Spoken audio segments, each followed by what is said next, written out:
네, 오늘 주신 하나님의 말씀 함께 보도록 하겠습니다. 오늘 주시는 하나님의 말씀은 히브리서 9장 1절에서 28절 말씀입니다. 히브리서 9장 1절에서 28절 신약 페이지 361페이지에 있습니다. 히브리서 9장 1절에서 마지막 절까지 우리 한 절씩 교독하도록 하고 28절은 합독하도록 하겠습니다. 1절 먼저 읽겠습니다. 첫 언약에도 섬기는 예법과 세상에 속한 성소가 있더라.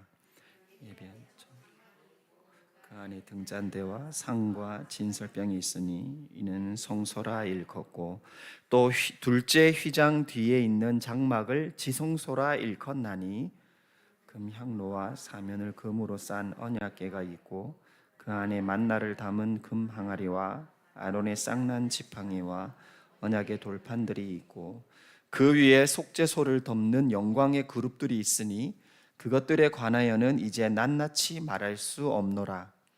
이 모든 것을 같이 예배하였으니 제사장들이 항상 첫 장막에 들어가 섬기는 예식을 행하고 오직 둘째 장막은 대제사장이 홀로 1년에 한 번 들어가되 자기와 백성의 허물을 위하여 드리는 피 없이는 아니하나니 성경이 이로써 보이신 것은 첫 장막이 서 있을 동안에는 성소에 들어가는 길이 아직 나타나지 아니한 것이라.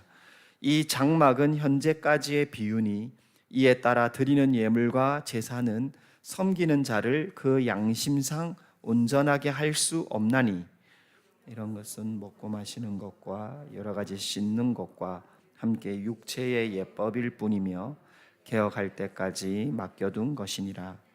그리스도께서는 장래 좋은 일에 대제사장으로 오사 손으로 짓지 아니한 것 곧 이 창조에 속하지 아니한 더 크고 온전한 장막으로 말미암아 염소와 송아지의 피로 하지 아니하고 오직 자기의 피로 영원한 속죄를 이루사 단번에 성소에 들어가셨느니라. 염소와 황소의 피와 및 암송아지의 죄를 부정한 자에게 뿌려 그 육체를 정결하게 하여 거룩하게 하거든 하물며 영원하신 성령으로 말미암아 흠없는 자기를 하나님께 드린 그리스도의 피가 어찌 너희 양심을 죽은 행실에서 깨끗하게 하고 살아계신 하나님을 섬기게 하지 못하겠느냐. 이로 말미암아 그는 새 언약의 중보자시니 이는 첫 언약의 때에 범한 죄에서 속량하려고 죽으사 부르심을 입은 자로 하여금 영원한 기업의 약속을 얻게 하려 하심이라. 유언은 유언한 자가 죽어야 되나니 유언은 그 사람이 죽은 후에야 유효한즉 유언한 자가 살아있는 동안에는 효력이 없느니라. 이러므로 첫 언약도 피 없이 세운 것이 아니니 모세가 율법대로 모든 계명을 온 백성에게 말한 후에 송아지와 염소의 피 및 물과 붉은 양털과 우슬초를 취하여 그 두루마리와 온 백성에게 뿌리며 이르되 이는 하나님이 너에게 명하신 언약의 피라 하고 또한 이와 같이 피를 장막과 섬기는 일에 쓰는 모든 그릇에 뿌렸느니라. 율법을 따라 거의 모든 물건이 피로써 정결하게 되나니 피 흘림이 없은즉 사함이 없느니라. 그러므로 하늘에 있는 것들의 모형은 이런 것들로서 정결하게 할 필요가 있었으나 하늘에 있는 그것들은 이런 것들보다 더 좋은 제물로 할지니라. 그리스도께서는 참 것의 그림자인 손으로 만든 성소에 들어가지 아니하시고 바로 그 하늘에 들어가사 이제 우리를 위하여 하나님 앞에 나타나시고 대제사장이 해마다 다른 것의 피로써 성소에 들어가는 것 같이 자주 자기를 드리려고 아니하실지니 그리하면 그가 세상을 창조할 때부터 자주 고난을 받았어야 할 것이되 이제 자기를 단번에 제물로 드려 죄를 없이 하시려고 세상 끝에 나타나셨느니라. 한 번 죽는 것은 사람에게 정해진 것이요 그 후에는 심판이 있으리니 이와 같이 그리스도도 많은 사람의 죄를 담당하시려고 단번에 드린 바 되셨고 구원에 이르게 하기 위하여 죄와 상관없이 자기를 바라는 자들에게 두 번째 나타나시리라. 아멘. 네, 오늘은 개혁할 때까지라는 제목으로 하나님 말씀 함께 보겠습니다. 우리 말씀 듣기 전에 한번 인사 나눌까요? 주 안에서 행복하세요. 우리 이렇게 축복하겠습니다. 주 안에서 행복하세요. 네, 주 안에서 행복하세요. 네, 주님의 은혜가 우리의 호흡이고 우리의 행복임을 믿음으로 고백합니다. 아멘. 아멘. 네, 아멘입니다. 예, 오늘 히브리서 9장 전체의 말씀인데요. 좀 내용은 많은데 이 말씀을 또 우리가 함께 하나님 말씀으로 보겠습니다. 여러분, 오늘 우리가 27절에 보면 한 번 죽는 것은 사람에게 정해진 것이고 그 후에는 심판이 있다라고 이야기하죠. 하나님을 모르는 사람들, 아직 믿지 않는 사람들은 사람이 죽으면 뭐 귀신이 된다라고 하기도 하고 뭐 영혼이 떠돌아다니기도 하고 또 때로는 윤회설로 해서 사람이 또 다른 사람으로 태어나거나 업보가 많거나 뭐 착한 일을 많이 해야 되고 만약 그러지 못하면 벌레나 다른 걸로 태어날 수 있다, 이런 여러 가지 많은 것이 있죠. 여러분 한번 생각해 보세요. 사람이 죽으면 귀신이 된다. 여러분 지금 누구랑 주무시고 계세요? 네, 앞으로 귀신 될 사람들하고 주무시고 계신 거예요. 여러분 이렇게만 생각해도 뭔가 좀 이상하지 않나요? 그리고 또 윤회설은 왜 꼭 사람과 벌레로만 태어나고 왜 유형인 산과 나무 딱딱한 걸로는 태어나지 않는다고 그렇게 얘기할까요? 여러분 그런 것입니다. 그러니까 하나님, 창조주 하나님, 이 성경에서 말씀하시는 우리가 만든 하나님이 아니라 하나님이 먼저 우리에게 찾아오셔서 말씀하시는 살아계신 하나님은 사람은 한 번 죽는 것이 있고 그 후에는 반드시 심판이 있다라고 말씀을 하시죠. 그게 사람의 마지막의 모습이라는 것입니다. 그 죽음의 이유는 과학적인 것도 자연 발생적인 것도 아니고 우리가 알고 있는 죄의 결과로 우리 사람은 죽음이 있고 심판이 있는 것이죠. 여러분 사람은 두 가지 죽음이 있는 걸 여러분 아십니다. 우리가 죄로 말미암아 우리 영적으로는 죽었죠. 하나님을 모르게 된 사람들, 하나님을 믿지 않는 사람들, 우리는 하나님을 원하지 않는, 태어나자마자 하나님이 누구신지도 모르는 사람이 되었죠. 이 관계의 깨어짐이 우리의 영적인 죽음이었습니다. 두 번째 사망은 우리가 알고 있는 대로 육신의 사망이죠. 우리는 우리의 수명에 따라 아니면 우리가 알 수 없는 그런 사건과 사고들을 통해서 우리의 생명은 사망에 이르게 된 것이죠. 이 세상에 있는 많은 것들, 그 죽음에 이르게 하는 여러 가지들은 사실은 다 죄의 결과라고 이야기하고 있는 거죠. 그리고 심판이 있다라고 이야기합니다. 여러분 이 말씀을 들으면 우리 인간의 입장에서는 얼마나 무서운 말씀입니까? 사람은 죽는데 반드시 하나님의 심판이 있다. 그 심판이 어떤 건지 우리는 알 수 없을 수 있는 인간이기 때문에 이 27절 말씀을 들으면 사실 우리는 무섭고 공포에 처하게 되는 인간인 거죠. 그런데도 이걸 다르게 생각하면 하나님이, 창조주 하나님이 이렇게 말씀했다라면, 이 말씀이 진리라면 이 사람의 죽음에서, 이 심판에서 구원을 주시는 분은 하나님의 기준과 법칙이 반드시 있다라는 거죠. 세상의 어떠한 방법으로, 어떠한 종교로, 어떠한 노력과 힘으로 하나님께서 말씀하시는 그 영적인 죽음과 생명의, 수명의 육신의 죽음, 그리고 하나님의 심판에 있어서 자유를 얻거나 구원을 얻을 수 있는 기준은 하나님 외에는 없다라고 하는 이 선언이 이 27절에는 있는 것입니다. 여러분 이게 바로 우리는 하나님께서 베풀어 주시는 하나님의 구원의 은혜인 것이죠. 여기서 심판을 받지 않고 구원받을 수 있는 조건을 우리는 계속 히브리서를 통해서 신약 시대 때 우리가 말씀하는 AD의 시작의 기준점이 되시는 하나님의 아들이시고 하나님이시고 사람이신 예수 그리스도가 우리의 구원자 되심을 우리에게 구원의 은혜로 베풀어 주셨다는 것입니다. 그러면서 예수 그리스도를 믿는 사람은 예수님을 통해서 구원을 얻고 자유를 얻고 그 이후의 삶을 28절에서 이렇게 얘기하죠. 그리스도도 많은 사람의 죄를 담당하시려고 단번에 죽으신 바 되셨고 구원에 이르게 하기 위하여 죄와 상관없이 자기를 바라는 자들에게 두 번째 나타나시리라. 여러분 예수 그리스도가 이제는 다시 오실 것을 예수님을 믿는 사람은 그것을 소망하는 거죠.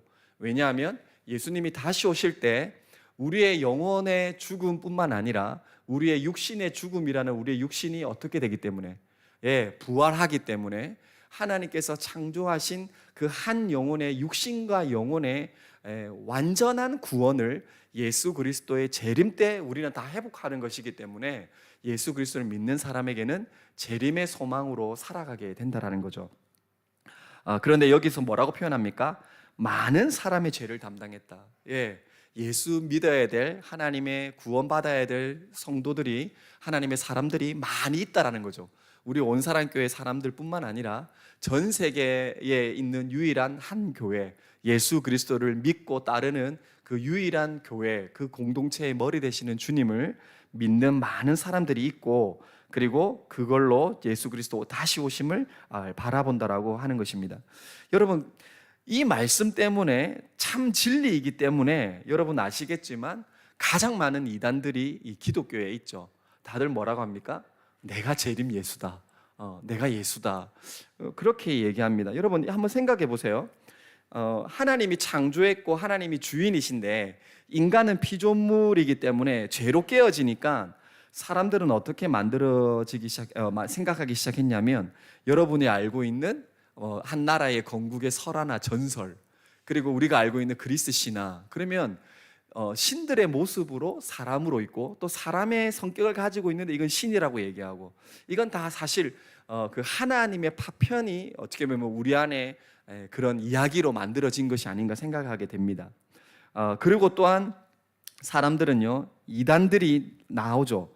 우리가 알고 있듯이 다시 오신 예수님은요, 여러분 꼭 기억하십시오. 두 가지 이단을 평가할 수 있는, 이게 이단인지 아닌지 그 기준점이 있는데, 다시 오실 예수님은 어떤 모습으로 오실까요? 우리도 보지 못한 예수님이 2000년 전에 오셨던 그 예수님의 모습으로 오실 거예요. 근데 그 모습이 부활로 또 승천하신 진짜 하나님의 형상으로 오시겠죠. 그 예수님의 형상으로 오시겠죠. 누군가의 또 다른 모습으로, 뭐 우리가 얘기하는 신천지의 이만희의 모습으로, 김찬선의 모습으로, 누구의 형상의 모습으로 절대 오시지 않는다라는 거예요. 여러분 그렇게 얘기하는 건 다 이단입니다. 그래서 다시 오실 예수님은 첫 번째 예수 그리스도의 모습의 그 부활체와 승천하신 모습으로 다시 오신다라는 거죠. 그리고 두 번째는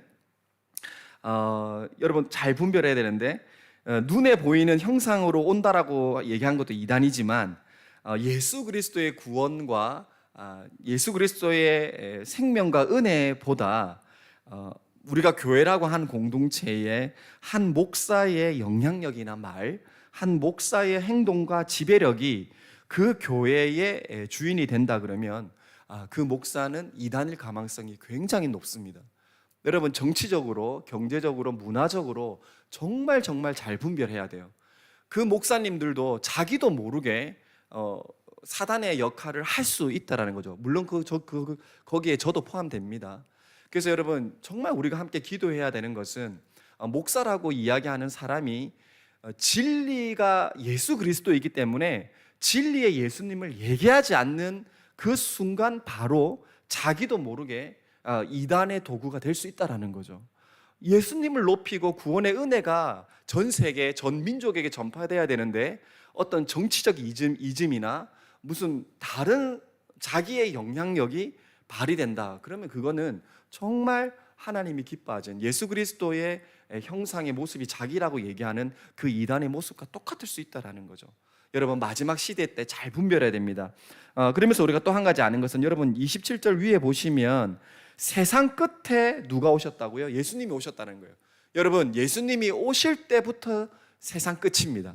말세의 시작입니다. 지금이 말세가 아니고요, 예수님이 마지막 진리 되신 예수님, 우리가 나중에 살펴볼 구약의 제사의 그림자의 실제로 오신 AD의 딱 시작점에 오신 예수님이 재림의 시작이라는 거예요. 그때 벌써 세상 끝의 시작이었다는 거예요.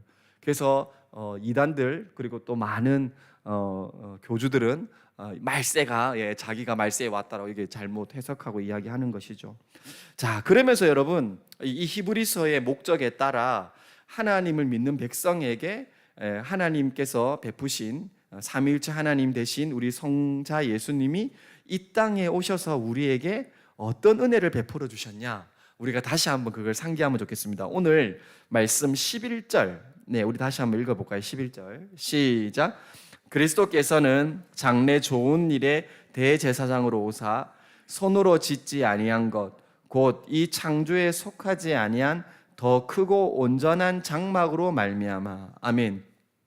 수많은 옛 제사라고 하는 구약 제사, 그 율법이라는 제사가 아니라 우리의 대제사장으로 오신 예수님이 세상에 있는, 제가 저번 시간에 보여줬던 하나님을 만날 수 있고 하나님의 죄의 용서함을 받을 수 있다고 하는 그 성막과 성전의 그 제사 제도로 우리를 구원하신 게 아니라 누구를 통해서?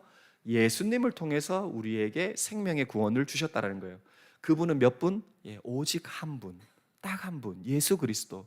그래서 여러분, 많은 종교의 구원은 절대 있어서는 안 됩니다. 그러면 그것은 진리가 아니기 때문에.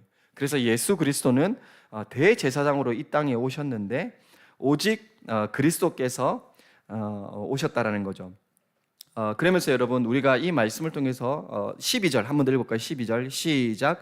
염소와 송아지의 피로 하지 아니하고 오직 자기의 피로 영원한 속죄를 이루사 단번에 성소에 들어가셨느니라. 아멘.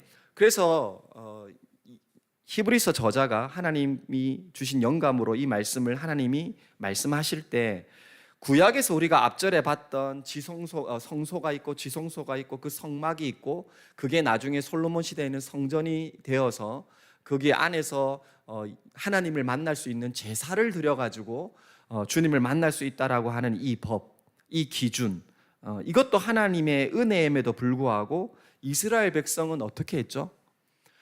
이 율법과 제사가 하나님의 은혜임에도 불구하고 그들이 나중에 어떻게 한다? 이 제사를 드릴 때마다 하나님 은혜입니다, 우리가 하나님만 바랍니다, 하나님밖에 없습니다, 이래 되는 게 아니라, 와, 우리가 하나님을 만족시킬 수 있어. 우리는 어저께 제일 좋은 황소를 드렸는데 흠 하나도 없었어.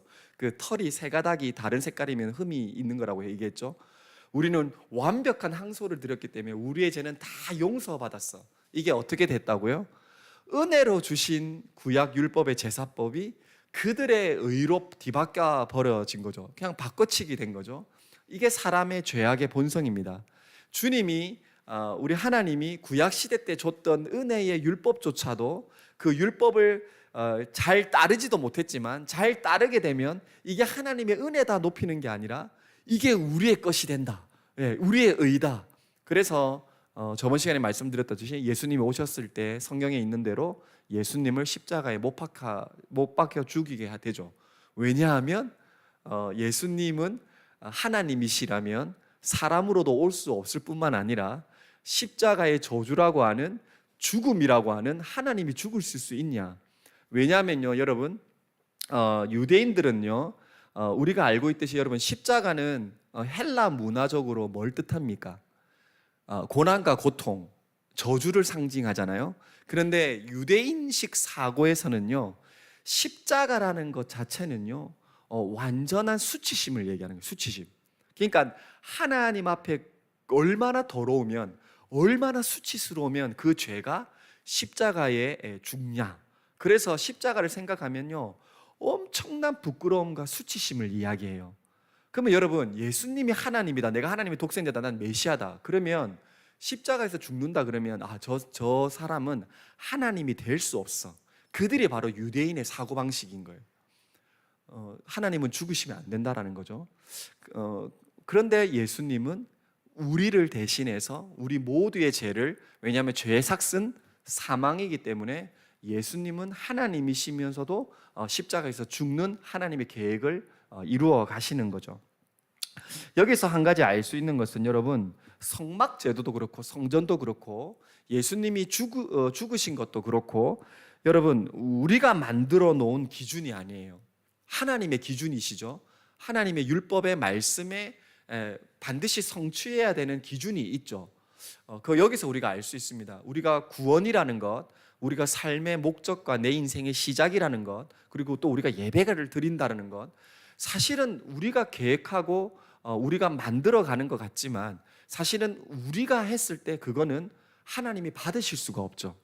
그래서 신약에서는 그거를 영과 진리로 예배를 드려야 된다는 거죠. 왜냐하면 우리의 영이 성령의 영으로 인도함 받고 우리가 진리라고 하는 하나님의 말씀으로 거듭남 받고, 왜냐하면 하나님의 말씀은 예수 그리스도이시기 때문에 예수 그리스도가 이 땅에서 십자가에서 죽으시고 부활하신 그 생명 때문에 내가 하나님 앞에 나아갈 수 있는 그 거듭남, 그 기준, 그래서 그 기준에 따라서 우리가 날마다 하나님께 예배를 드려야 된다는 거죠.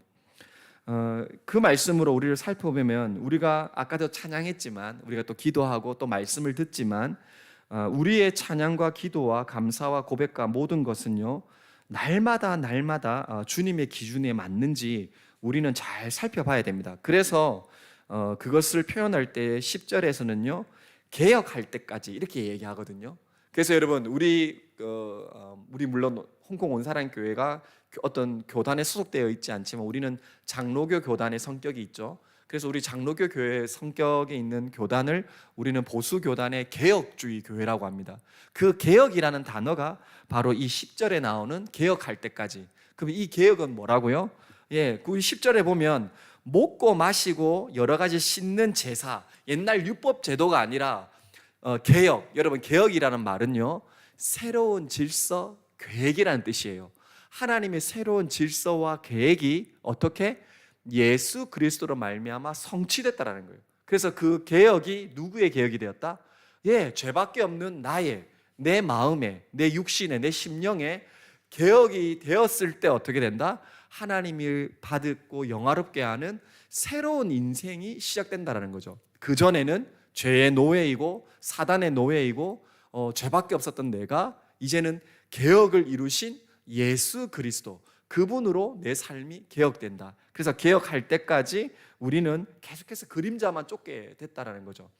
그래서 이거를 지금 많은 신학자들과 성도는 우리 장로교단을 개혁주의, 이 개혁이란 말은 예수 그리스도로 날마다 개혁하는 사람들, 우리가 주일뿐만 아니라 우리가 매일매일 하나님의 말씀을 통해서 예수 그리스도가 나에게 참다운 구원자 되시는, 나의 참다운 자유가 되시는, 나의 심령과 마음에 진짜 자유를 주시는 개혁을 소망하는 사람들. 그래서 우리를 개혁주의자를 얘기합니다. 그래서 너 개혁돼야 돼, 이런 어떤 그 손가락질의 개혁, 아니면 무슨 우리가 변화받자, 이걸 외치는 단 한 가지 이유가 있다라면 그것은 오직 예수 그리스도를 통해서 우리가 개혁한다, 이런 기준으로 이런 방향성이 있다라는 것입니다. 자, 그러면서 여러분, 오늘 말씀을 우리가 한 번 더 보면요, 여러분 14절 같이 읽을까요? 14절 시작.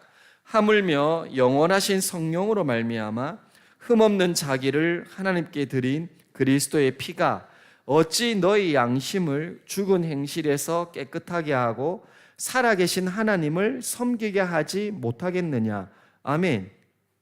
우리의 죽은 본성, 우리가 태어날 때부터 몰랐던 하나님, 우리는 하나님을 누군가의 복음의 말씀을 듣지 않는 이상 교회 갑시다, 예수님 믿읍시다, 하나님의 은혜로 복음에 반응하기 전까지는 우리는 죽은 행실의 사람들이었어요. 이 죽은 행실이라는 말은 하나님께서 말씀하신 율법, 죄의 삭슨, 죄의 결과는 사망, 그 사망의 법에 부자유스러운, 자유가 없었던 우리들이 어떻게 예수 그리스도로 말미암아 죽은 행실에서 깨끗하게 되고 살아계신 하나님을 섬기게끔 우리에게 변화를 주신다는 거죠. 자, 어떻게 이런 혜택이 있을 수 있을까요? 그것은 여러분 세 가지로 구약의 율법이 아니라 예수 그리스도의 위대함을 오늘 말씀 14절을 통해서 알 수 있는데, 그것은 첫 번째로 예수 그리스도께서만 영원하신 성령으로 말미암아 하나님이 인정하시는 제사를 드렸다는 거죠. 예수님 이전의 모든 제사는 다 그림자입니다. 그 형식의 그 순간의 만족이지, 되돌아서면 그 말씀을 우리 9절에서는 뭐라고 했냐면 예물과 제사를 섬기는 자를 그 양심상 온전하게 할 수 없었다. 구약의 법으로 아무리 내가 양을 드리고 동물의 피로 제사를 드렸더라도, 대제사장을 통해서 하나님께 나아갔더라도 양심상 그 영혼은 어떤 것을 얻을 수 없었다? 자유를 얻을 수 없었다라는 거예요. 그런데 어떻게 예수 그리스도 그분이 자신이 영원하신 성령으로 자신의 제사를 십자가에서 드렸기 때문에 그것을 믿는 자들에게 구약의 율법 속에 부자유스러움이 아니라 자유를 우리에게 선물로 주셨다라는 겁니다.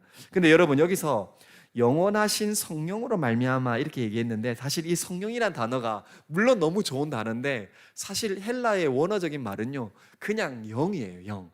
그냥 예수의 영이 성령 하나님의 영이다 이렇게 표현하려고 한글 번역으로는 성령이라 얘기했지만, 예수 그리스도께서 십자가에 물과 피로 자기의 육신을 죽었음에도 뿐만 아니라 자기의 영으로 제사를 드렸기 때문에 하나님이 어떻게 받으시는 유일한 생명의 구원의 제사를 예수 그리스도만이 할 수 있다라는 거죠.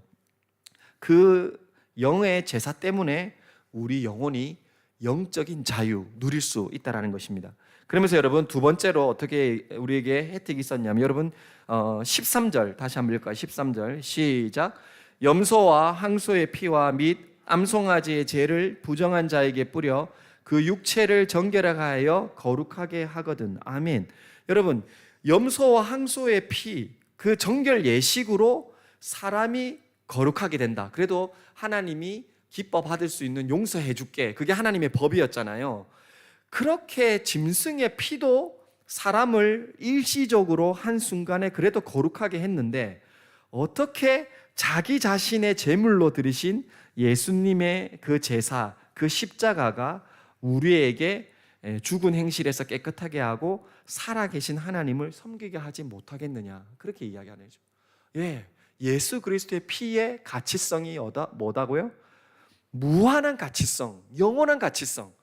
단 한순간에 예수 그리스도 2000년 전에 오셔서 죽으시고 3일 만에 부활하신 예수님의 피의 그 공로가 우리에게는 무한한 가치와 구원의 은혜가 된다라는 것입니다. 왜죠? 14절에 한 번 더 보면 예수님은 뭐가 없다? 흠 없는 자기다. 예수님은 죄가 없으신 하나님이시기 때문에 흠 없는 제물을 드리는 것이 그림자였죠. 그래서 죄가 없는 사람이 십자가에서 죽어야만 죄 있는 우리들, 모든 인류들의 죄를 용서할 수 있죠. 그래서 죄 없는 사람은 하나님밖에 없기 때문에 하나님이신 그분이 이 땅에 오셨다. 그래서 예수 그리스도, 나는 하나님의 아들이다. 그리고 하나님 말씀으로 인정하죠. 너는 내가 사랑하는 아들이요 내 기뻐하는 자다. 그러면서 세례 받을 때 성령이 비둘기처럼 내려왔다. 그래서 삼위일체 하나님이 이 구원의 완벽함을 다 이루셨죠. 여러분, 이걸 또 이렇게 생각할 수 있습니다. 하나님이 제일 싫어하는 율법에 어기는 것 중에 하나가 뭐가 있죠? 하나님이 제일 싫어하는 거, 우상숭배죠. 우상숭배. 왜죠? 영광받고 섬김을 받아야 할 유일한 분은 누구밖에 없기 때문에? 하나님밖에 없기 때문에. 그런데 여러분, 그 우상의 한 가지 다른 이방인들이 드렸던 제사들이 뭐였죠? 자기의 자녀들이나 사람을 죽이는 인신제사가 있었어요. 불 가운데로 지나가게도 하고. 여러분, 한번 상상이 됩니까? 농사가 잘 되려고, 우리나라가 잘 되려고, 우리 가족이 잘 되려고, 우리 조상들부터 내려오는 저주가 끝나고 복을 받기 위해서 뭘 한다고요? 사람을 제물로 바친다. 여러분 윤리의식에 이게 맞아요? 안 맞잖아요. 뭔가 너무 거북하잖아요. 그런데 그 중동 지역에 우상을 섬기는 예법 중에 하나가 그거였다라는 거죠. 사람을 제물로 드린다. 여러분, 여기는 두 가지 좀 깊은 뜻이 있는데, 사람을 죽이는 잘못된 제사가 하나님을 만족하는 제사도 아니기 때문에 하나님은 가장 싫어하지만, 여러분, 하나님이 설계하신 하나님의 놀라운 계획은 뭡니까? 사람으로 오신 유일한 하나님이 십자가에서 죽는 그 제사. 여러분, 이거 인간편으로 생각해 보세요. 사람이요, 우리 죄인된 사람을 위해서 대신 죽었대요. 여러분, 이거 공포스럽지 않습니까? 우리 윤리적으로 도덕적으로 생각할 때. 여러분, 우리 예수님 사람이셨어요. 물론 하나님이시지만. 그런데 하나님이 인신 제사를 통해서 하나님 영광을 받는다? 여러분 느낌이 오십니까? 죄가 얼마나 더러운지, 그리고 아까 얘기했듯이 죄가 아까 십자가는 유대인들에게 수치라 그랬잖아요. 부끄러움이라 그랬잖아요. 여러분 죄가 얼마나 더러운 거면요, 하나님이신 그분이, 그러니까 죄가 없으셔야 되지 하나님이시고, 또한 예수님이 우리를 대신해서 죽지 않으면 하나님이 받으시는 영광의 제사는 없다라는 거예요. 여러분 죄의 위력이 느껴지십니까? 죽음의 공포가 어떤 건지 이해가 되십니까? 그리고 이방 제사가 얼마나 불결하고 더러운 제사였는지 이해되십니까? 하나님만이 드릴 수 있는, 하나님만이 유일한 계획하시는 십자가의 공로와 부활의 생명이 잘못 사단적으로 바뀌었을 때 어떻게 한다고요? 죄 많은 사람을 대신해서 죽이면 우리가 복을 받는다. 예, 이거 굉장히 사단적인 겁니다. 사단적인 거. 그래서 여러분, 예수님이 하나님이시면서 사람으로 오셔서 우리에게 죽은 것은 그 완벽한 하나님의 사랑의 공로이고, 인간이 죽어서 하나님이 기뻐 받으시는 그 영광, 이거는 하나님만이 하실 수 있는 거죠. 그리고 그 하나님이 죽으신 그 형벌과 죽음의 권세 아래 들어갔다가 어떻게 하신다고요? 완벽한 하나님이시고 죄가 없으시니까 3일 만에 부활하시는, 죽음의 죄를 사망 권세에서 우리를 해방하시는 하나님의 완벽한 구원의 통로는 예수 그리스도밖에 없다라는 거예요. 여러분, 이 세상에 아무도 우리는 하나님의 구원을 만족시킬 수 없습니다. 우리는 어떠한 것으로도 하나님께 나아갈 수 없죠.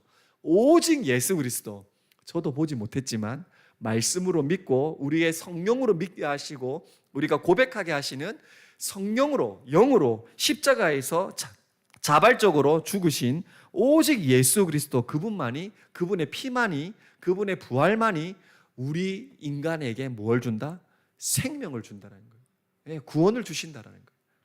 그걸 믿는 자들에게. 그래서 어떻게 너의 양심, 여러분 우리 양심은 다 죄로 물들여 있습니다. 우리가 아무리 선을 행하고 싶어도 그 율법이 이제는 우리가 하나님이 기뻐하시는, 내가 착한 걸 해야지, 내가 좋은 걸 해야지, 우리는 할 수 없죠. 그런데 예수 그리스도 안에서 어떻게 한다고요? 우리를 착한 영혼으로 만들어 주신대요. 때로는 안 착한데도 하나님의 착함으로 인정함 받는 너무 놀라운 하나님의 용서의 구원의 은혜를 베푸신다라는 거예요. 너의 양심을 죽은 행실에서 깨끗하게 된다. 죄의 사망 권세에서 자유자가 된다. 왜? 그 본질의 회복이 일어난다는 거예요. 그리고 어떻게? 이 땅에 살아갈 때에 살아계신 하나님을요 경험하게 된다는 거예요. 살아계신 하나님을 내가 밥 먹는데, 내가 가사노동하는데, 내가 교회 생활, 내가 일상생활 24시간을 생활하는데, 내가 산에 올라가서 자연을 바라보는데, 내가 가장 어려운 내 육신의 질병과 풀리지 않는 우리 집안의 문제로 내가 기도하고 아파하는데 어떻게 해요? 살아계신 하나님, 거룩하지 않는 인간을 만날 수 없는 그 하나님을요 어떻게 한다고요? 살아계신 하나님을 경험하게 된다는 거예요. 이게 하나님을 믿는 백성의 놀라운 하나님의 구원의 혜택 중에 하나라는 것입니다. 그래서 우리의 죽은 양심이 죽은 행실에서 깨끗하게 되고 살아계신 하나님을 경험하게 된다.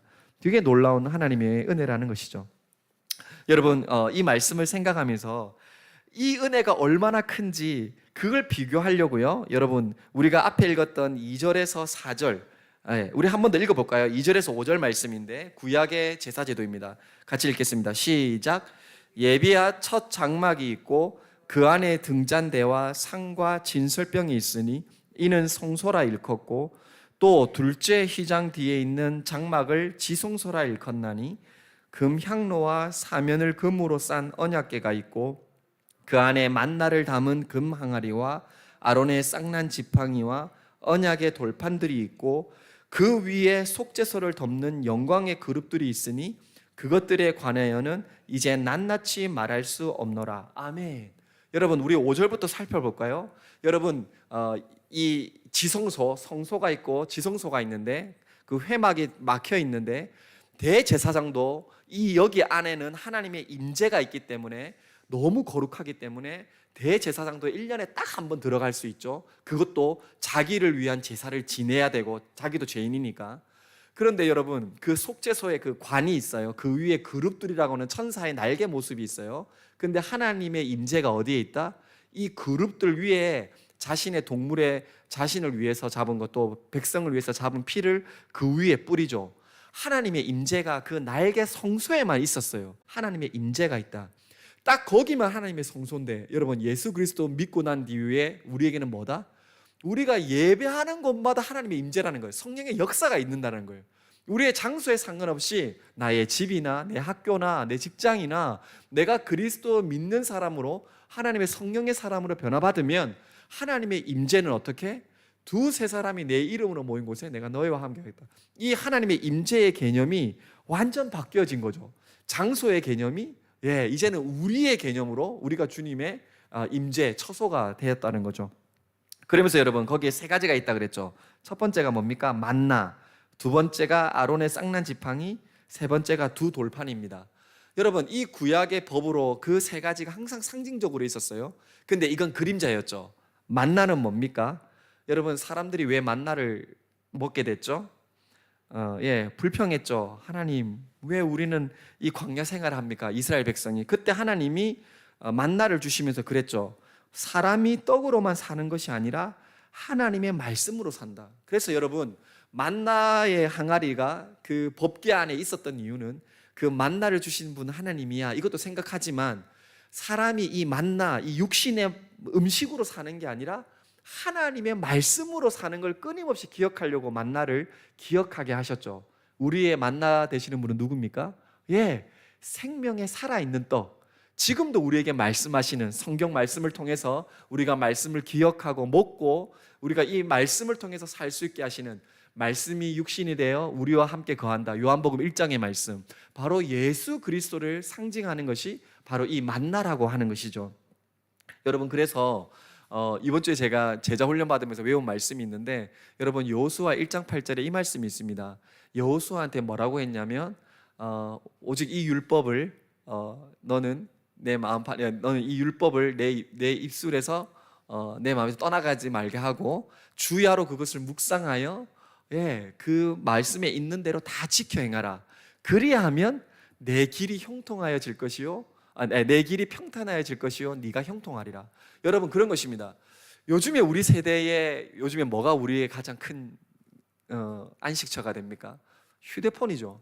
여러분, 스마트폰, 그리고 우리의 어떤 가정의 여러 환경의 우리 자녀 양육들, 우리의 시간을 드리는 여러 가지 너무너무 많이 있죠. 근데 여러분, 주야의 말씀이, 예수 그리스도의 말씀이 우리를 지키신대요.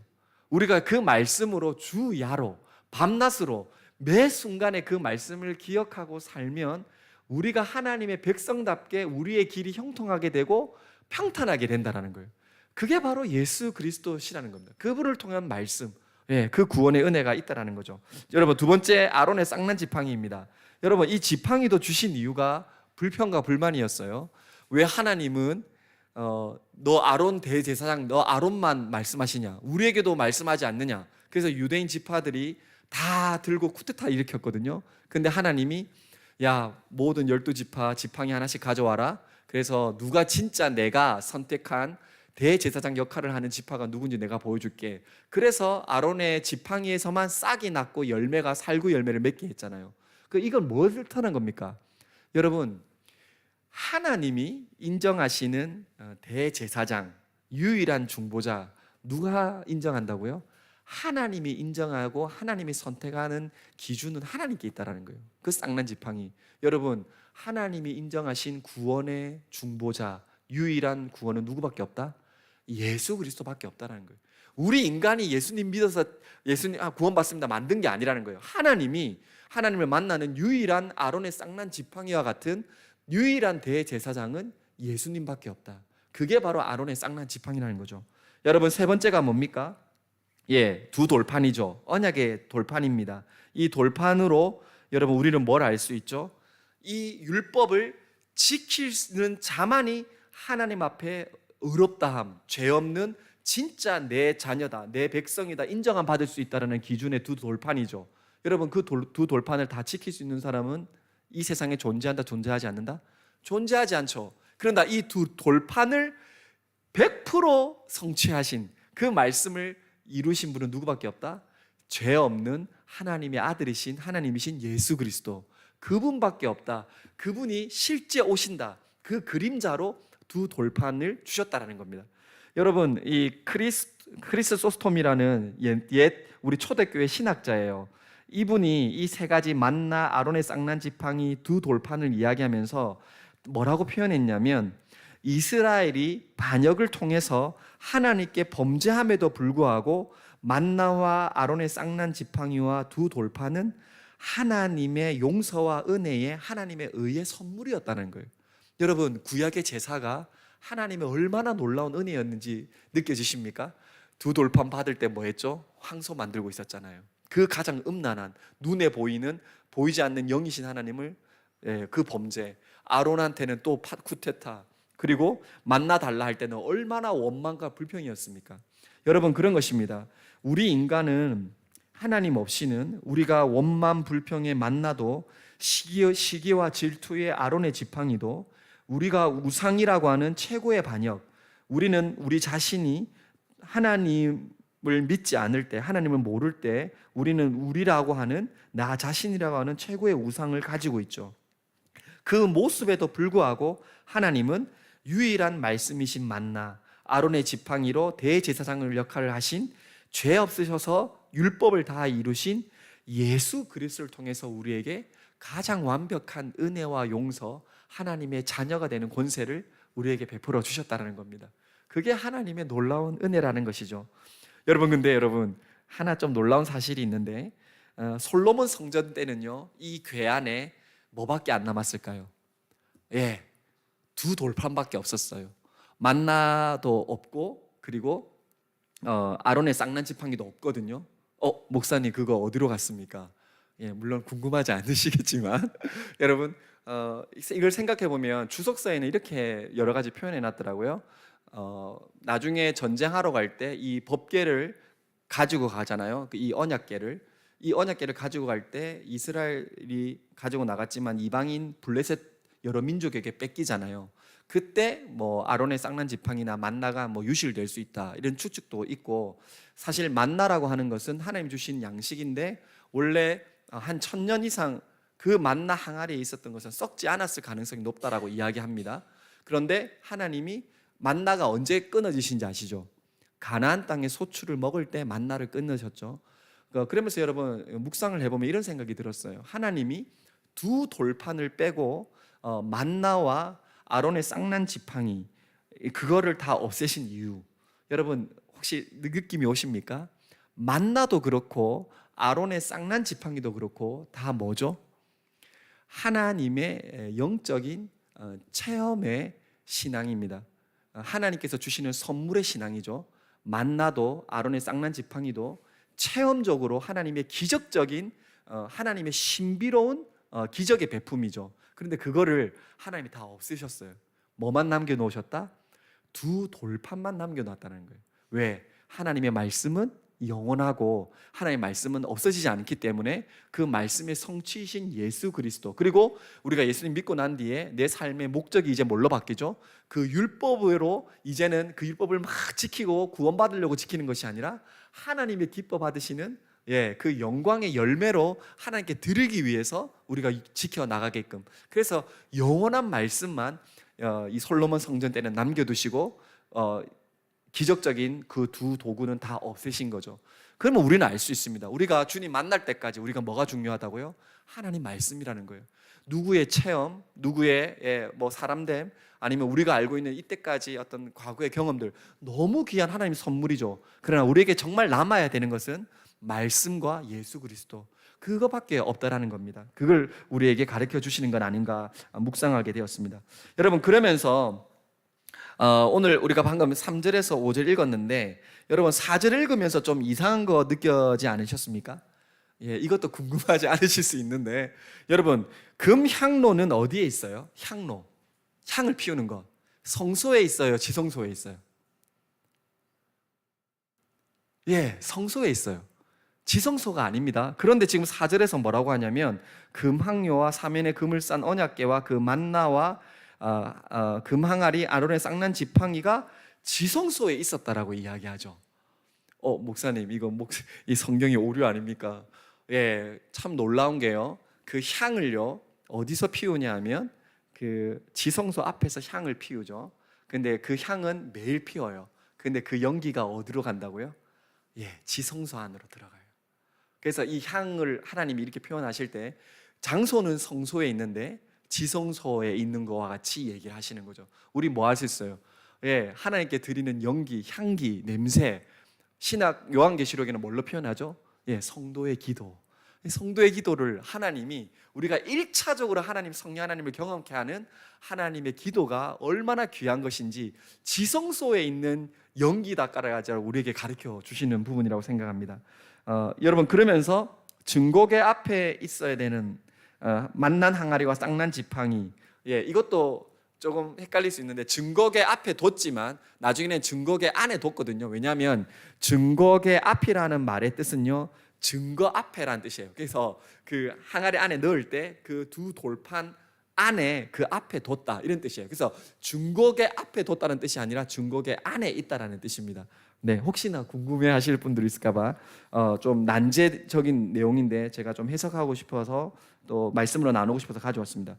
그러면서 여러분, 마지막 좀 난제 중에 하나는 우리가 오늘 본문의 말씀을 통해서 알 수 있지만 하늘 성소라고 하는 것은 예수님이 죽으시고 부활하시고 승천하신 그 하나님이 하늘로 올라가신 그 의미가 하늘의 지성소의 의미가 있는 거죠.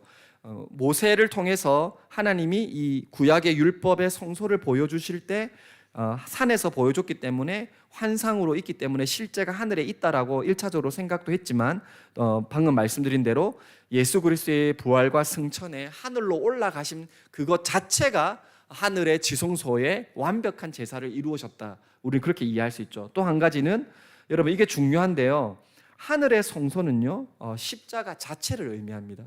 여러분, 예수님이 죽을 때 지성소에 뭐가 찢어졌죠? 예, 성소와 나누어졌던 회막이 찢어졌죠. 그 사람의 어떠한 것에서 찢어질 수 없는 그 동물의 가죽이거든요. 굉장히 손바닥 정도의 이 크기의 이 폭인데, 근데 그게 수직적으로 다 찢어졌죠. 우리가 알고 있듯이 이제는 율법의 제사를 통해서 하나님을 만날 수 있는 게 아니라 오직 예수 그리스도의 어린 양의 피와 생명의 구원, 그 믿음으로만 하나님을 만날 수 있다라는 그 통로를 우리 그리스도를 통해서 알 수 있죠. 근데 그 지성소의 하늘 성소의 의미가 바로 그 십자가에서 죽으신 예수 그리스도, 그 십자가 그 자체가 하늘 지성소의 의미도 있다라는 거예요. 그 십자가가 완벽한 우리에게 구원을 준다라고 하는 것이죠.